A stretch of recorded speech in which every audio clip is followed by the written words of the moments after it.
Continuamos entonces con nuestro estudio de la historia de la iglesia y nada más a manera de repaso, ¿se acuerdan que vimos la semana pasada que íbamos a estar estudiando a los padres de la iglesia?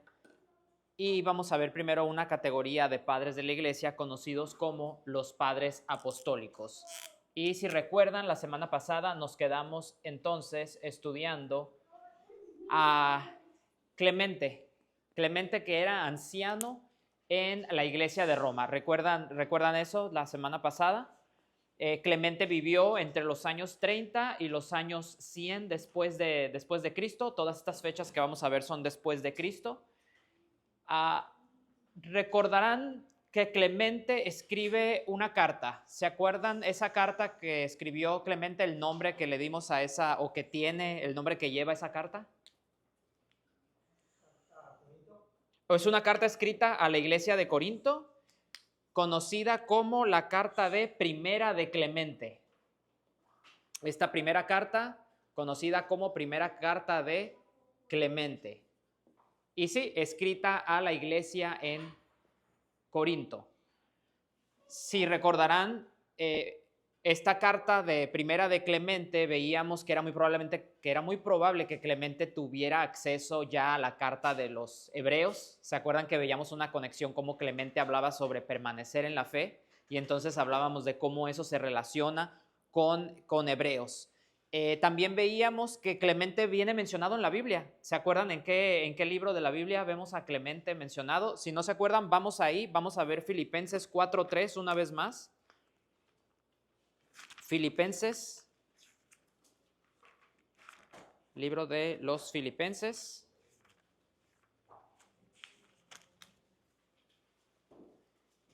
Capítulo 4, y alguien que pudiera leer el versículo 3. Asimismo, te ruego también a ti, compañero fiel, que ayudes a estas que combatieron juntamente conmigo en el Evangelio, con Clemente también y los demás colaboradores míos, cuyos nombres están en el libro de la vida. Perfecto, entonces ahí vemos mencionado a Clemente en esta carta a los filipenses. Y decíamos que por eso es que a estos padres apostólicos los conocemos así, no porque sean apóstoles, sino simplemente porque eran discípulos de los 12 apóstoles. ¿Alguien recuerda de quién era discípulo Clemente de Roma? ¿De quién era discípulo?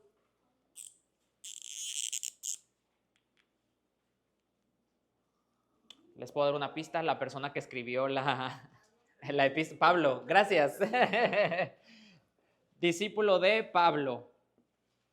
Muy bien. Hermanos, algo interesante. Si ustedes investigan, van a escuchar que hay una segunda carta de Clemente. Lo interesante es que esa segunda carta de Clemente ni es carta ni es de Clemente.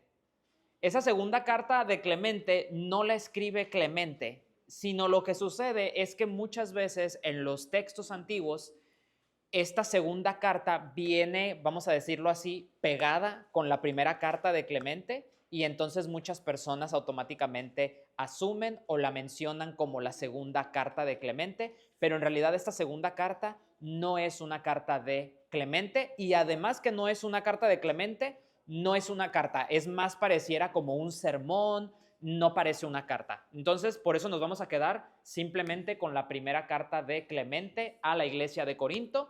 Clemente, discípulo de Pablo, anciano en la iglesia de Roma. Eso fue lo que vimos la semana pasada. El día de hoy vamos a estudiar a dos padres apostólicos más.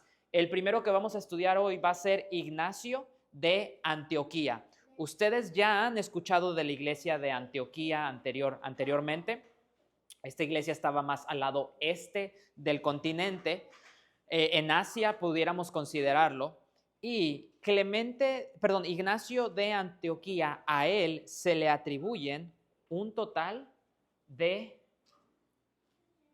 7 cartas. Ignacio de Antioquía escribe un total de 7 cartas. De esas 7 cartas, 4 de sus cartas están escritas desde la iglesia de Esmirna. ¿Recuerdan la iglesia de Esmirna? ¿En qué libro de la Biblia aparece la iglesia de Esmirna? En Apocalipsis vemos a la iglesia de Esmirna, que también Juan le escribe una carta a la iglesia de Esmirna. Las otras 3 cartas que escribe Ignacio de Antioquía las escribe desde Troas, también un lugar que vemos mencionado en la Biblia, Troas. Antioquía, tengan en mente que era una ciudad muy, muy importante para el Imperio Romano en esos tiempos. Ténganlo esto nada más guardado en su mente. ¿Por qué les digo esto? Ignacio de Antioquía, ya cuando era mayor, fue acusado más bien fue condenado a muerte por las autoridades romanas. Algo que pareciera, y voy a usar una palabra dominguera aquí, anacrónico. Algo anacrónico parece algo como fuera de tiempo. Algo que pareciera aquí anacrónico es que la iglesia cristiana en este momento de la historia no está sufriendo mucha persecución como nosotros pudiéramos imaginarnos. En este primer siglo de la iglesia cristiana no está sufriendo mucha persecución. Entonces, el hecho de que Ignacio haya ido a la cárcel no es algo que para nosotros pudiera, a lo mejor para nosotros por la concepción que tenemos de que desde un principio la iglesia estaba siendo perseguida, sucedía esto y entonces decimos, pues por eso es que Ignacio fue a la cárcel. No, aquí es interesante que en este punto de la historia no existía una persecución tan fuerte de parte del Imperio Romano hacia la iglesia cristiana. Sí había persecución de parte de los judíos, pero los judíos nada más estaban en una cierta región y eran minoría comparado con la fuerza y el poder que tenía el Imperio Romano en ese momento. Entonces, Ignacio de Antioquía es condenado a muerte. Muchos historiadores creen o sugieren que muy probablemente Ignacio, por tener tanta influencia en una ciudad tan importante, es que a lo mejor alguien con a lo mejor intereses políticos haya como decimos, le haya puesto dedo a Ignacio de las cosas que estaba haciendo, a lo mejor lo haya acusado falsamente a Ignacio y por eso es que a Ignacio lo condenan a muerte. Les comento, escribe 7 cartas. ¿Por qué es que no había tanta persecución en este momento, en este punto de la historia de la iglesia? No hay mucha persecución porque recordemos que al inicio del cristianismo, muchos consideraban el cristianismo más como una secta dentro del judaísmo, más que como una nueva religión. ¿Y esto por qué sucedía? Porque si se acuerdan, la iglesia al comienzo del cristianismo incluso se reunía dentro de del templo o de las sinagogas judías. Entonces, para los romanos decían, estos son como los judíos o estos simplemente son parte de los judíos. Si se acuerdan también, Pablo, cuando iba y predicaba a una nueva ciudad, ¿se acuerdan a dónde era el primer lugar al que se paraba a predicar? A la sinagoga. Primero iba a la sinagoga, no pasaba nada hasta que lo corrían de la sinagoga, pero no lo llevaban a la cárcel por eso. No era que Pablo terminaba la cárcel hasta que salía y predicaba afuera y que empezaba a hacer un poco de ruido en el Imperio Romano y que decían, ya no nos está gustando que estén predicando al respecto. Ignacio de Antioquía se cree que era discípulo de Pedro. Ignacio de Antioquía se cree o se menciona que era discípulo de Pedro y también discípulo de Juan. Ignacio de Antioquía. ¿Alguna pregunta, alguna duda o algún comentario hasta aquí, hermanos?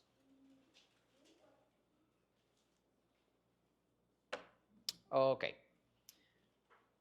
Como les mencionaba, Ignacio de Antioquía escribió 7 cartas, de las cuales varias fueron escritas desde la iglesia de Esmirna. Pero estando fuera de la iglesia de Esmirna, estando en Troas, se dice que Ignacio escribió, y porque tenemos registro de esto, sabemos que Ignacio escribió cartas a la iglesia de Esmirna directamente y hay una carta que le escribe directamente a Policarpo. Entonces ahí tenemos una conexión muy interesante con eso que después va a tener un poco más de revelación. Policarpo fue obispo de la iglesia de Esmirna. Es donde encontramos a Policarpo, en la iglesia de Esmirna. Y Policarpo fue discípulo, muchos de ustedes ya habrán escuchado esto anteriormente, que Policarpo fue discípulo de Juan, el apóstol Juan. Y en la historia también vemos que Policarpo, ya cuando fue mayor, ya de edad avanzada, Policarpo fue martirizado. A Policarpo lo martirizaron. De hecho, Policarpo es uno de los primeros martirios que vemos, de los que tenemos registro, fuera del Nuevo Testamento. O sea, uno de los primeros martirios que vemos después de los martirios de los apóstoles. La mayoría de ellos fueron martirizados. Y uno de los primeros de los que tenemos registro, porque de Ignacio tenemos registro que Ignacio muere en manos del Imperio Romano, pero en sí no tenemos registro de cómo es que es la muerte. Entonces, por eso les digo, probablemente Ignacio también fue mártir, pero de quien sí tenemos registro claramente es de Policarpo. Policarpo, tenemos mucha historia con respecto a su muerte. Y interesante, como les estoy diciendo, en este momento la iglesia no padecía demasiada persecución, pero ¿qué pasaba? Que si tú como cristiano te llevaban ante un concilio romano y te decían, niega a Cristo y con eso te salvas, eso era lo que pasaba muchas veces. ¿Por qué? Porque para el Imperio Romano, el que los cristianos no adoraran a los dioses cristianos, a los dioses romanos, y además que no adoraran al César como Dios, para ellos eso sí era un crimen. Eso ya era un problema. Entonces, ¿qué pasaba? Que podían bajo ese título o bajo ese cargo, podían entonces condenar a los cristianos. Esto alrededor del año 155, si se dan cuenta aquí, Policarpo muere en el año 156. Al momento de morir Policarpo, es muy probable que Policarpo haya sido el último sobreviviente o el último padre apostólico, el único sobreviviente que haya tenido una una conexión directa con un apóstol de la Biblia. Y es interesante esto porque entonces Policarpo, vamos a decirlo así, era una celebridad, pero más que una celebridad, Policarpo era una autoridad dentro de la iglesia. ¿Por qué? Porque si Policarpo había recibido palabra directamente de los apóstoles, Policarpo tenía entonces bastante autoridad y bastante liderazgo. Policarpo viajaba mucho entre las iglesias en las cuales enseñaba y por lo mismo también Policarpo escribió varias cartas con respecto a esto. Ahora, ¿qué pasa entonces? Muy probablemente Policarpo, por tener toda esta fama y este poder hasta cierto punto para mover a grupos de personas, es muy probablemente que el Imperio Romano que haya pensado, si matamos a la cabeza de este movimiento llamado cristianismo, que en este momento es Policarpo, si matamos a Policarpo, ¿qué va a suceder? Pues que el movimiento se va a morir también, el movimiento se va a dispersar. Pero recuerden que lo mismo pensaron de Cristo los fariseos. Cuando lo crucifican probablemente pensaban lo mismo. Una vez que lo crucifiquemos a él, nos vamos a encargar ya de que muera este movimiento. Pero obviamente no sucede eso. Ahora, en algún momento de su martirio, Policarpo se le promete la libertad. Se le dice, te podemos dejar libre, no te preocupes, te dejamos que salgas de aquí con una única condición, que tienes que maldecir el nombre de Cristo. Se le presentaba la oportunidad a Policarpo de esto. Ahora, ¿qué respondió Policarpo? Bien interesante. Policarpo les dice a los romanos, les dice, llevo 86 años sirviéndole. ¿A quién? A Cristo. Llevo 86 años sirviéndole y ningún mal me ha hecho. ¿Cómo he de maldecir a mi rey que me salvó? Abran sus Biblias en Apocalipsis, capítulo 2.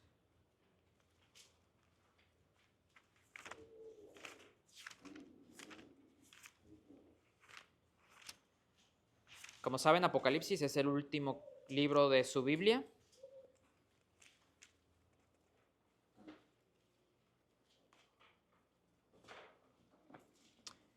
Vamos a leer la carta que escribe Juan. Nuevamente, Juan, el mismo Juan que era mentor, maestro de Policarpo, la carta que escribe Juan a la iglesia de Esmirna. Vamos a leer eso en Apocalipsis. Dice Apocalipsis capítulo 2, versículo 10. Y escribe al ángel de la iglesia en Esmirna, el primero y el postrero, el que estuvo muerto y vivió, dice esto: yo conozco tus obras y tu tribulación y tu pobreza, pero tú eres rico. Y la blasfemia de los que se dicen ser judíos y no lo son, sino sinagoga de Satanás. No temas en nada lo que vas a padecer. He aquí el diablo echará a algunos de vosotros en la cárcel para que seáis probados, y tendréis tribulación por 10 días. Sé fiel hasta la muerte, y yo te daré la corona de la vida. La razón por la que leemos esto es porque es muy probablemente, pero esto solamente estamos suponiendo esto, es muy probable que Policarpo haya leído esta carta y se haya adueñado de estas palabras. Es probable que cuando la iglesia de Esmirna leyó esta carta y leyó que algunos de vosotros los van a echar en la cárcel, es muy probable que se hayan contrariado al leer esto. Como les digo, no era algo tan común el pasar por cárcel en ese momento para los primeros cristianos. Entonces para ellos a lo mejor era raro. Pero esas últimas palabras que dicen, sé fiel hasta la muerte y yo te daré la corona de la vida, probablemente resonaban en Policarpo aún hasta su muerte. ¿Por qué les digo esto? Policarpo, una de sus últimas palabras fueron: Señor Dios soberano, te doy gracias porque me has tenido por digno de este momento, para que junto a tus mártires yo pueda tener parte en la copa de Cristo. Por ello te bendigo y te glorifico. Amén. Resuena mucho, para mí, resuena mucho con las palabras de Apocalipsis que se habían escrito a esta misma iglesia. ¿Dudas, comentarios?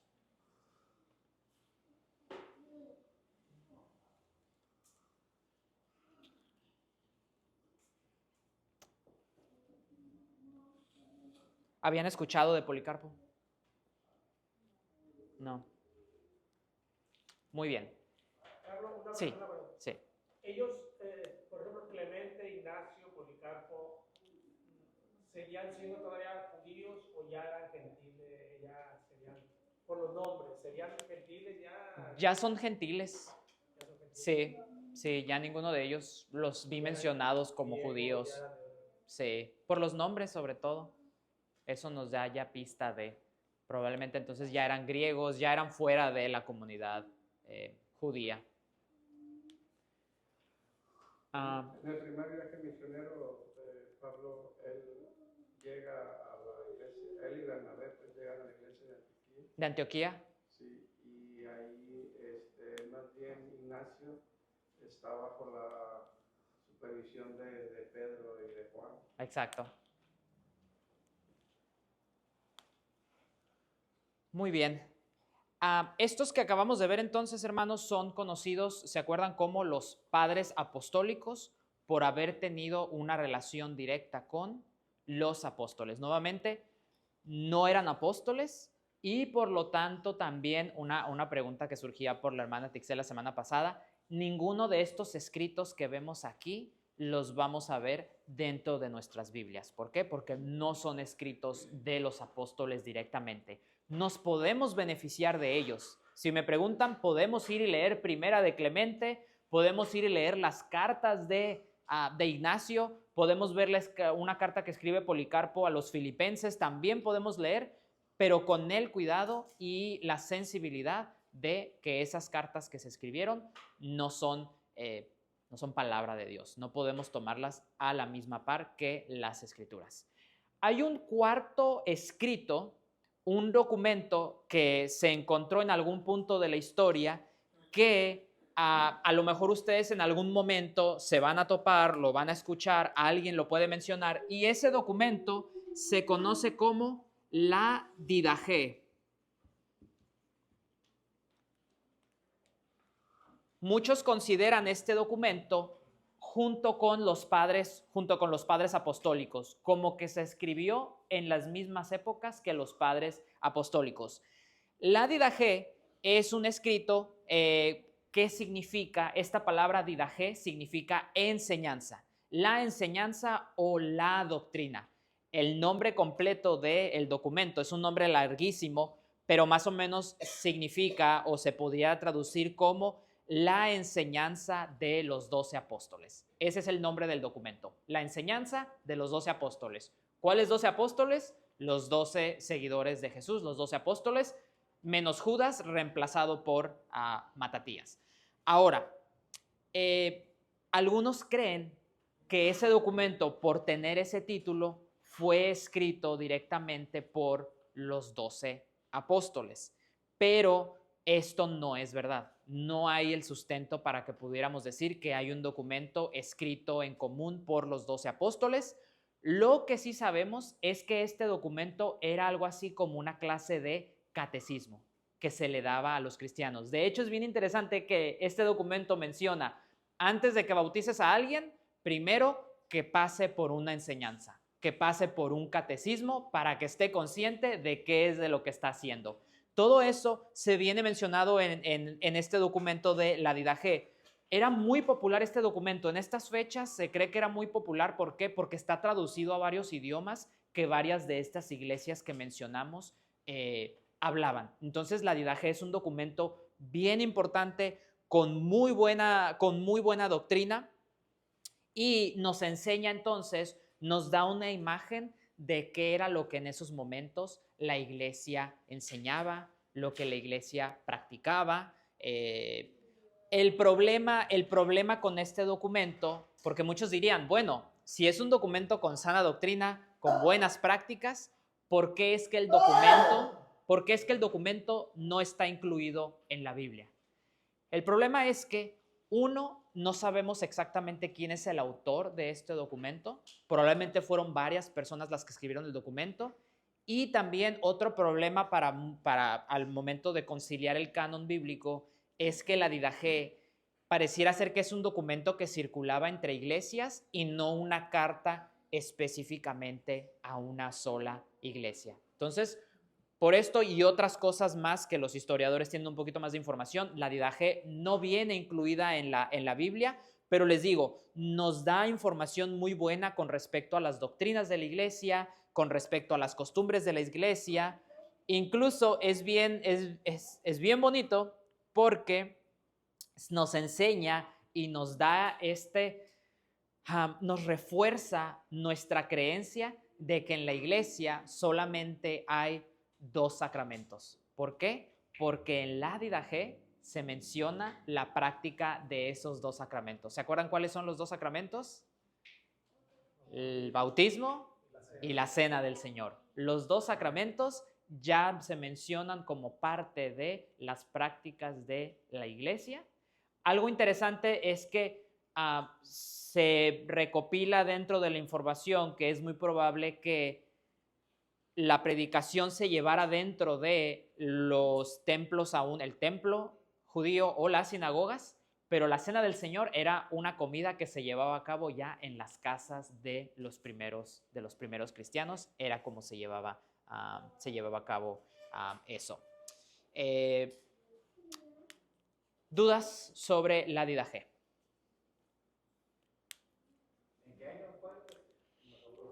Esa es una buena pregunta, porque hay quienes lo ponen escrito en los años 50, o sea, muy, muy temprano, y hay quienes dicen que se escribe en los años 120, 130. Hay mucho debate al respecto sobre en qué año es que la Didache se escribe. Entonces, si pudiéramos dar un año en promedio, a lo mejor en el año 80, 90, sí.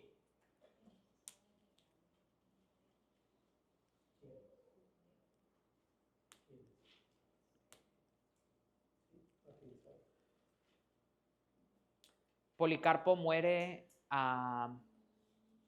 en la hoguera. Sí, que negara a Cristo. muere en la hoguera, Policarpo. Ignacio, como les digo, no tenemos mucho registro de su muerte, pero era costumbre en ese tiempo. Esto sí es muy de película y sí probablemente tengan la imagen un poco más clara. Llevarlos al Coliseo Romano a que los leones los comieran. Es muy, muy probable porque hay cartas de Ignacio cuando va camino a la muerte en la que dice, porque había gente que decía, te podemos sacar, o sea, dinos y te sacamos. Ignacio decía, no, o sea, este es mi camino, es a donde voy, dejen que las fieras destrocen mi cuerpo, no hay problema, estoy dispuesto a morir por mi fe. Entonces ya eso nos pudiera dar un poquito de clave de cómo es que muere Ignacio. Ahora, hablando de Ignacio, ya para terminar, Clemente, si se acuerdan, lo mencionamos que era un anciano de la iglesia de Roma. Tanto Ignacio como Policarpo se refiere a ellos o se hace referencia a ellos como obispos de la iglesia de Antioquía y obispo de la iglesia de Esmirna. ¿Qué pasa? ¿Por qué es que pasamos de ancianos a obispos? Espero tengan la misma pregunta que yo. En el Nuevo Testamento, la palabra anciano y la palabra obispo se usan ahora sí que de manera intercambiable, significan lo mismo. Vayan, por favor, abran sus Biblias en Hechos, capítulo 20, que es donde tenemos uno de los casos más claros sobre el uso de esta palabra.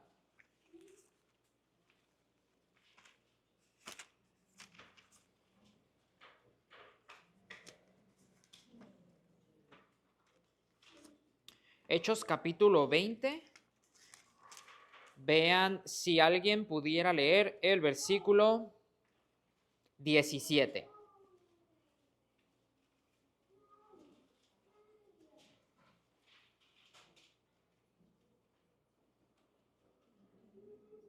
¿Alguien puede leer Hechos 20, 17? Enviando pues desde Mileto a Éfeso, hizo llamar a los ancianos de la iglesia. Muy bien. ¿A alguien que pueda leer Hechos, mismo capítulo, pero el versículo 28? Por tanto, mirad por vosotros y por todo el rebaño en que el Espíritu Santo os ha puesto por obispos, para apacentar la iglesia del Señor, la cual él ganó por su propia sangre. Entonces se dan cuenta que está mencionando que hizo llamar a los ancianos de la iglesia como los líderes de la iglesia, y luego que dice, ustedes que son pastores son los obispos. Entonces, en tiempos del Nuevo Testamento veíamos esto. Pablo llama a el anciano, la palabra griega es presbítero, y luego les dice que el Espíritu Santo los ha puesto como episcopoi, que es la palabra para obispo. Entonces, misma palabra, perdón, dos palabras, mismo grupo. Ahora, vean Tito, capítulo 1, versículos 5 al 7. Va a ser exactamente lo mismo. En Tito, capítulo 1, y si alguien pudiera leer, versículos 5 al 7.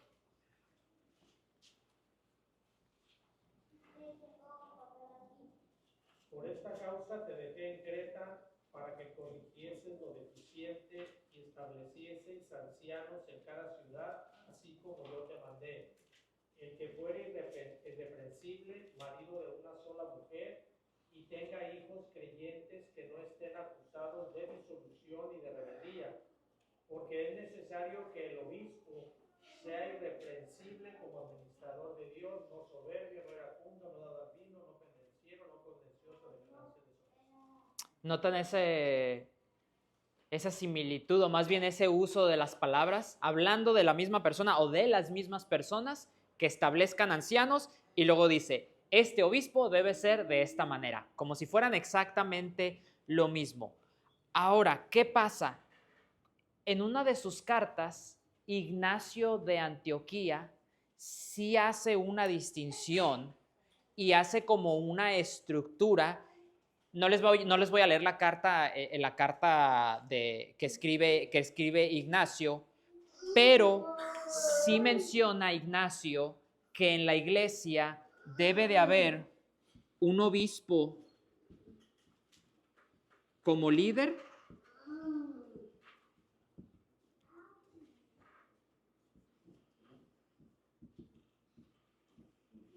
En su carta, Ignacio dice, en cada ciudad debe haber un obispo que sea el líder, debe de haber una pluralidad de ancianos como un consejo y debe de haber diáconos. Ignacio menciona esto de los ancianos como una pluralidad, como apoyo al obispo. En muchas iglesias existe esto todavía cuando hay pastores y mencionan que hay creo que la traducción sería como un pastor principal. El pastor principal y luego están los demás pastores. Algo así es lo que está haciendo Ignacio en sus escritos con respecto a dar una distinción entre obispos y ancianos. ¿Por qué sucede esto, hermanos? La verdad, no sabemos. No tenemos a ciencia cierta por qué es que hubo un cambio en los primeros 100 años de la iglesia. ¿Qué pudiéramos deducir de esto? Hay mucho debate con respecto a esto. Hasta lo que yo he llegado de mi estudio, no he tenido una respuesta concreta de esto, pero no los quiero dejar así. ¿Qué es muy probable lo que pasó, hermanos? Es muy probable que con la muerte de los apóstoles haya quedado como un vacío con respecto a la autoridad en la iglesia. Recuerden, otra vez, en estos tiempos la iglesia no tiene la Biblia completa, no todos tienen acceso a la Biblia, no tienen una confesión, no tienen credos todavía. Entonces, ¿qué sucede? Que si diéramos en ese momento, en ese punto específico de la historia, si se diera la autoridad a los miembros de la iglesia como lo es hoy en día, probablemente la iglesia no hubiera sobrevivido. ¿Por qué? Porque no todos los convertidos eran lo suficientemente maduros ni habían recibido las enseñanzas directamente de los apóstoles como para tener esa autoridad. Es solamente, como les digo, estamos suponiendo esto. También incluso para defenderse de las herejías en ese momento, había que definir quién tiene la verdad y quién no tiene la verdad. Entonces, esto es algo que se conoce como la sucesión apostólica. Entonces, en el sentido de, bueno, pues si Policarpo fue discípulo de Juan, es más probable que le debamos hacer caso a Policarpo, quien es el obispo de esa iglesia, que a cualquier otro que venga y diga, mira, es que yo aquí en la Biblia veo esto, el otro o el otro, que es contrario a la doctrina que enseñaban los mismos apóstoles. Y también había una necesidad de coordinar a las iglesias en este momento. Yo creo, hermanos, para no dejarlos con la duda, yo creo que esta división y esta necesidad de que en las ciudades hubiera obispo y ancianos, creo que fue una necesidad para el momento por el cual estaba pasando la iglesia, no algo que debiera de continuar hasta hoy en día. ¿Por qué? Porque ese es el argumento que toma entonces la Iglesia Católica Romana para el día de hoy, decir, es que nosotros venimos siguiendo desde Pedro y desde los primeros. ¿Y por qué es que la Iglesia Católica Romana entonces dice? Es que debe haber una sucesión apostólica, y ellos dicen, nosotros podemos seguir desde Pedro, podemos seguir esa sucesión y podemos decir quiénes son los que tienen autoridad entonces para administrar la cena del Señor, quiénes son los que tienen la autoridad básicamente para administrar los sacramentos. Van a sonar muy inteligentes, hermanos, el día que un católico romano les hable sobre esto y ustedes puedan decir, sí, es que todo esto viene desde Ignacio de Antioquía en el primer siglo de la iglesia cristiana. Digo, también hay que ser humildes con respecto a esto. Más bien espero que sean humildes con tener esta información. Creo que esto es lo que podemos deducir con esto que tenemos hasta ahorita a nuestro alcance, que era simplemente una necesidad, y por eso es que vamos a ver que a partir de este punto existe mucho más el uso del término de obispo dentro de las iglesias. El problema es que después ya este título de obispo, el catolicismo romano lo empieza a convertir en, bueno, ya no solo va a tener autoridad sobre una ciudad, Ahora la autoridad la va a tener sobre una región completa y el obispo ya ahora va a estar encargado de estas iglesias. Y bueno, ¿se acuerdan cuando platicábamos de hay ciudades más importantes que otras? Entonces ya ese no se le va a llamar obispo, se le va a llamar patriarca. El que sea dentro de una ciudad importante, y ese patriarca vino a convertirse en lo que hoy conocemos como los papas. Pero bueno, no quería desviarme mucho con respecto a ese tema, solamente quería hacer la aclaración. ¿Por qué? Porque Ignacio y Policarpo ya no se les menciona como ancianos, sino como obispos dentro de la iglesia, pero ojo, siempre con esta parte de aquí, que había una pluralidad de ancianos quienes también ayudaban a la toma de decisiones y nunca recayó la autoridad sobre una sola persona dentro de las iglesias. ¿Dudas o preguntas? Kevin. La semana pasada mencionaste que Clemente, la iglesia de Roma lo tenía como papa. Lo consideran el cuarto papa porque estaba en Roma y porque era el anciano de la iglesia de Roma. Y a todos los escritos que pues ya 7 cartas y todos los escritos, o también la viaje, Roma se atribuye esos o los tiene como parte de sus... Son documentos más históricos y también los analizan y también los... gente que escribe doctrina católica romana sí se respalda o sí utilizan esos escritos, pero como escritos históricos, y también son escritos que no tocan muchos temas de debate, hablan de la Trinidad, hablan de cosas o temas ortodoxos en los cuales no debatiríamos. Entonces, hasta este punto no vemos una distinción muy clara al respecto que pudiéramos decir. Solo la cena los 2 sacramentos, ¿no? Que se mencionan en... Pero probablemente ellos ignoren eso, o sea, digan, solo menciona 2 porque se le olvidaron los otros 5. Pudiera ser. Matixel. Yo escuché, bueno, 2 Sí. sacerdotes Ajá. diciendo que referente a todos los Sí. escritos, o sea, que por qué los evangélicos solamente ven lo de la Biblia si hay miles de escritos Sí. que están igualmente avalados que la escritura, Sí. que para ellos todo el escrito es igualmente que la escritura Sí. de la Biblia. Sí, a veces, tristemente, pecamos de ignorancia como evangélicos, protestantes, reformados, de no conocer eso. Y por eso es que estamos estudiando la historia de la iglesia. ¿Por qué? Porque yo no podía decirles antes de preparar esta clase que conocía de Ignacio de Antioquía. Entonces, ¿qué pasa? Que sí, a veces desconocemos eso, pero qué importante es que vayamos a estudiar eso y podamos nosotros también ver, y como les digo, vemos esta distinción ya de parte de Ignacio, pero también volver a las escrituras. ¿Qué es lo que las escrituras enseñaban? Sí, a lo mejor fue una necesidad en el momento, pero no significa que podamos aplicarlo a todas las iglesias. Van a tomar ellos, obviamente, van a tomar lo que les convenga en ciertos escritos y van a apropiarse de ciertos escritos. De hecho, no quiero equivocarme con esto, pero había un historiador que era presbiteriano que en algún momento dice él que estudiando la historia se convierte al catolicismo. Como que dice, y una de sus frases muy famosas es que el que conoce la historia a fuerzas como que tiene que ser católico.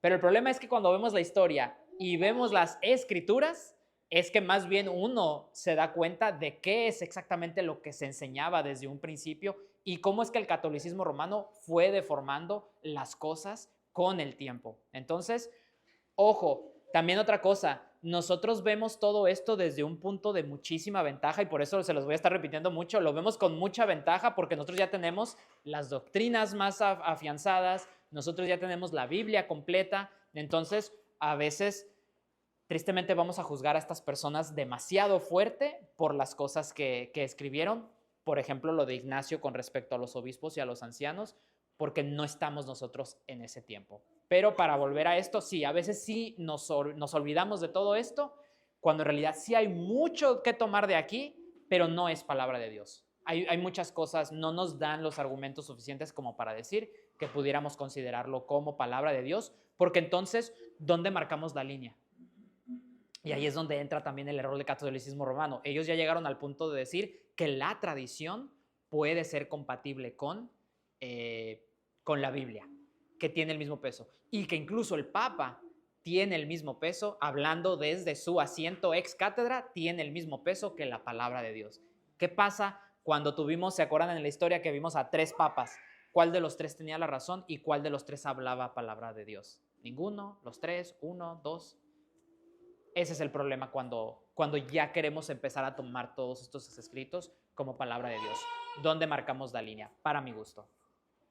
De hecho, cuando comentaba ahorita la hermana de lo que decían los sacerdotes, lo hacen ver ellos como lo que tú dices, como que tienen el mismo peso, incluso más peso las tradiciones y las cartas de los papas que la propia escritura. Por eso me imagino que es el dicho de los sacerdotes que dicen, ustedes nada más leen la Biblia y hay más cosas. Ajá. Pero ellos lo hacen ver como de esa manera, de que hay más cosas que aun cuando contradicen la Biblia, para ellos tienen más peso. Más peso. Que la escritura. Uh-huh. Por eso siempre hay que volver a las escrituras, volver a la Biblia y todo pesarlo y verlo a la luz de las escrituras antes de tomar cualquier escrito de cualquier otra persona como autoridad para nosotros. Y que el Señor nos ayude a eso, que Dios nos ayude a ese discernimiento. Gracias a Dios ya hay muchas personas que han escrito sobre eso y que nos ayudan a entender todo eso. Porque si no, tomaríamos Segunda de Clemente a lo mejor como un escrito válido y sería un problema para nosotros. ¿Alguna otra duda, pregunta, comentario? ¿No? Es probable que Ignacio y Policarpo sí se hayan conocido porque los dos eran discípulos de Juan. Entonces es probable que ellos dos sí se hayan conocido, estaban más cerca. Clemente estaba hasta Roma, entonces muy poco probable que Clemente los haya conocido a ellos, pero Ignacio le escribe una carta a Policarpo, entonces probablemente hayan tenido alguna conexión. Si nos referimos a se conocieron en persona, a lo mejor se conocieron por cartas, sí, porque hay una carta de Ignacio específicamente a Policarpo. Buena pregunta. Muy bien, hermanos. Entonces, que Dios nos ayude a seguir estudiando la historia de la iglesia y, como les digo, sigamos creciendo en humildad al escuchar esto. Hay muchísimo que no hemos estudiado, pero que es para nuestro beneficio también, porque, como les digo, es historia de la iglesia. Gracias, hermanos. Y pueden pasar al baño, tomar un descanso. Sí, perdón.